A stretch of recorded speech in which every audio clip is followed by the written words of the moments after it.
Hi நண்பர்களே, இன்றைக்கி எங்கள் வீட்டில் எங்கள் அம்மா சிக்கன் குழம்பு பண்ணிட்டு இருந்தாங்களா. நான் சிக்கன் ஃப்ரை பண்ணுறேன்னு சொல்லிட்டு எங்கள் அம்மா கிட்ட வாங்கிட்டேன். பார்த்தீங்கன்னா ஒரே மாதிரி செஞ்சு சாப்பிட்டு ஒரே போர் அடிச்சு போச்சு. இன்றைக்கி கொஞ்சம் டிஃப்ரெண்ட்டாக பண்ணலாமேட்டு சின்ன வெங்காயம், வெள்ளைப்பூடு, கருவேப்பிலை, இஞ்சி, அப்புறம் மிளகாத்தை எல்லாம் போட்டு நல்லா மிக்ஸில் போட்டு நல்லா அரைச்சிக்கிட்டேன். அதுக்கப்புறம் தான் ஒன்று ஞாபகம் வருது, எப்போதும் போல் மறந்தாச்சு ஒன்று. பார்த்தீங்கன்னா சோம்பை நல்லா அது கூட போட்டு நல்லா அரைச்சி எடுத்துக்கணும். அப்புறம் சிக்கனில் மஞ்சள் பொடியும் உப்பும் ஆல்ரெடி போட்டு வச்சிருக்கனால மிளகா பொடி, கார்ன்ஃப்ளோர், அப்புறம் பெப்பர் பவுடர் கொஞ்சம், அப்புறம் பார்த்தீங்கன்னா நம்ம அரைச்சி வச்சிருக்கோம்ல அந்த மசாலா, அதை எடுத்து போட்டு நல்லா மிக்ஸ் பண்ணிக்கணும். இந்த மசாலா பொடியெல்லாம் நல்லா மனமாக தான் இருந்துச்சு. சரின்னு சொல்லிட்டு எல்லாம் பண்ணிக்கிட்டு இருந்தானா எல்லாம் போட்டு அப்புறம் பார்த்திங்கன்னா கொஞ்சம் நல்லா ஊற வச்சுட்டு ஒரு அரை மணி நேரம் கிட்டத்தில் சரின்ட்டு எடுத்து எல்லாத்தையும் ஃப்ரை பண்ணுவோம்னு ஃப்ரை பண்ணால் அந்த நம்மளுக்கு என்ன ஸ்மெல் வந்துச்சு தெரியுமா, அந்த வடை ஸ்மெல் மாதிரி வந்துச்சு.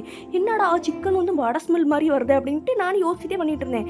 எங்கள் அம்மாவும் நீ மசாலா அப்படி போட்ட நிறைய போட்டு அப்படி சொல்லிட்டு இருந்தாங்களா. நான் பயத்தில் இன்றைக்கி என்ன போதோ, இன்றைக்கி அவ்வளோதான் அப்படின்னு நினச்சிக்கிட்டு நானும் செஞ்சுட்டு இருந்தேன்னா சரி நல்லா தான் வரும் பார்க்கலாம் வெயிட் பண்ணி அப்படின்ட்டு நானும் ஒன்று ஒன்றா வச்சு எல்லாத்தையும் ஃப்ரை பண்ணி எடுத்துட்டு கரெக்டாக அந்த மாதிரி சாப்பிட்டு பார்க்கேன்.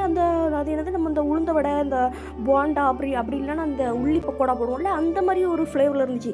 எதனால் எப்படி வந்துச்சுன்னு எங்கள் அம்மாட்ட கேட்டேன்னா, அது கருவேப்பிலை, உள்ளி எல்லாத்தையும் நீ அரைச்சி போட்டனால அது அப்படி தான் ஸ்மெல் வரும் அப்படின்னு எங்கள் அம்மா சொல்லிட்டாங்க.